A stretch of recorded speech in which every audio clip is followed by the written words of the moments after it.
I'm Bryce Ridley, and this is my brave conversation. 2020. It was a year of change, but it was also a year of realization.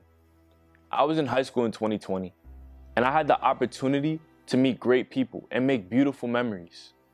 However, my junior year, I have a memory that's not so great. On February 23rd, 2020, Ahmaud Arbery was murdered during a racially motivated hate crime.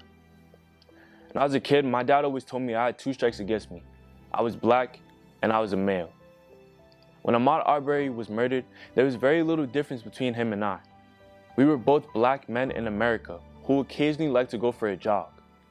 The only difference was that he was where he was and I was where I was.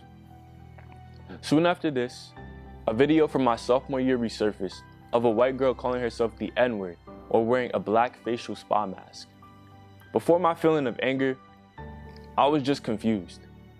What made her take a video of herself in this manner?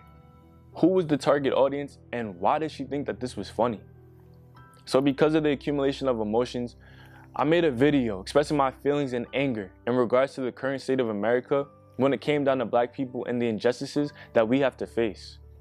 I received a lot of supportive comments from this video, but I also received some backlash as well, mainly from my white counterparts. Some of them didn't even have the courage to directly message me, and would message me from anonymous accounts and say some pretty hurtful things, including racial slurs.